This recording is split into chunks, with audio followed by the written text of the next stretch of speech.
Must Die Unchained. Also, while we're getting in the queue for that, I thought I would cover some old business from last time. Tried to make some improvements after looking at how the stream went last time. Noticed that may have taken about like 10 minutes to notice chat messages, and we also had, like, I think 2 subscribers last time, so I think to welcome Patient Dragon to the channel, and also thank the Humble Beast for the kind words towards the end there. Try to be better about that tonight and moving forward.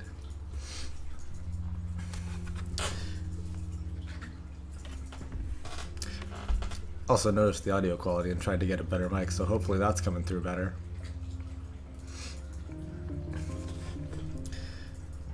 Now, until someone suggests another topic, I thought I might talk about some of the board games we like to play. Being that I've basically studied game design and also just enjoy games a whole lot. We accumulated quite a collection of board games and all different types, and in the course of the last few years we've done a lot of board game nights with a lot of people, some of whom weren't board game people and some of whom were. So I thought it'd be interesting to talk about different kinds of games and what they're good for and what we like about different ones.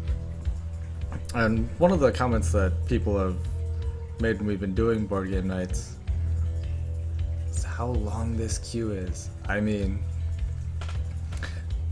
there are some people who we've gamed with who sort of got turned off on board games. Like, they went to a board game night and just didn't have any fun. And one of the things is,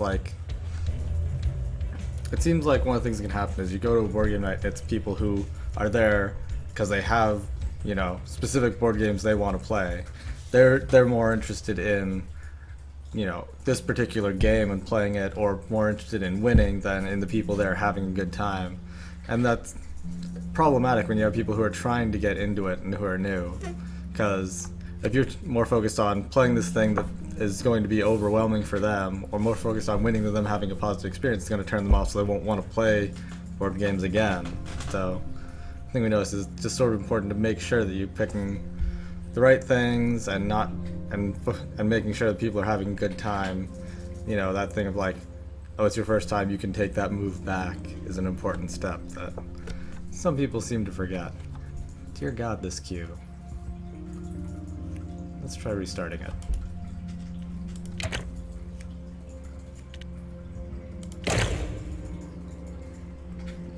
See if that helps.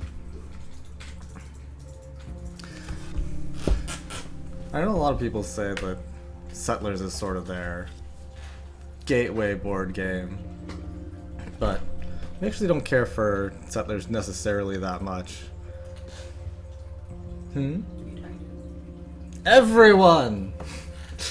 I'm talking to everyone. I'm addressing the world.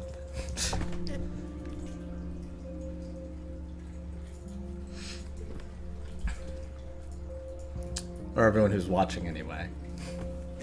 Maybe slightly more select group. But anyway, there's a few games that we try to open up with when we're playing games with people. One of them that's really good, just because for a number of reasons, is this game called Dixit. It's really interesting, and both it scales to whatever group you're working with. The design of how it does its difficulty and scoring is really interesting. It's also just so subjective and replayable and interesting. So the way that game works is everyone has a hand of cards. It's one of those games sort of like Cards Against Humanity or Apples to Apples, where everyone has a hand of cards, and the cards are just pictures of stuff. And part of the reason people like the game is the pictures tend to be really interesting and open to interpretation, which is part of the game.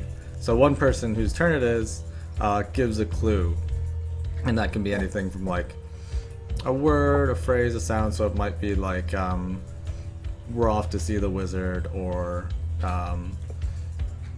loneliness, or whatever, something, and they put a card face down, and everyone else picks a card from their hand and puts it face down. And then you shuffle them up, and everyone else has to vote on which card they think the first player put down, based on the clue. And what's interesting about it, the way it sort of automatically scales difficulty, is that player gets the most points if at least one player, but not all the players, picked their card. So if all the players picked their card because the clue was super obvious, they don't get any points.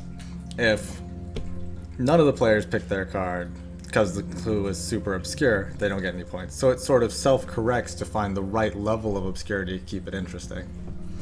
And the other players, if anyone picks their card thinking it was the first player's card, they get points. So it incentivizes them putting down good distractors. Finally. Yeah!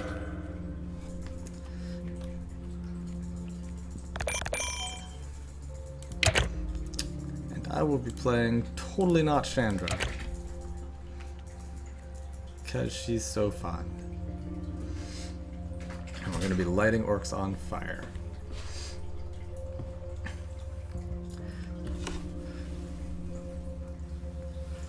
But so the fact that this is so like open to interpretation, and it's really interesting looking at all the cards. Like, some people just want to look through all the cards because all the pictures look really cool, and it scales like that, and you find it's so replayable. Even if you're playing with the same cards, you can have different clues. Like, you find it's a really fun game that just anyone can play.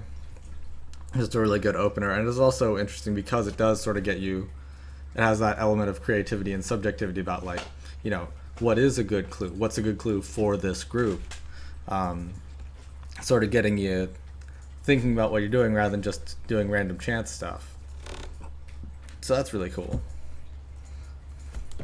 We like that one.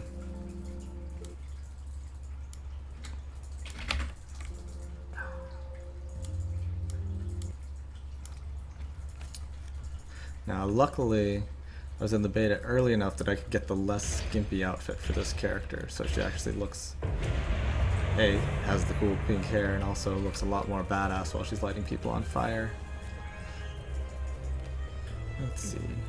I'm going to run over here and start setting up my own little trap area.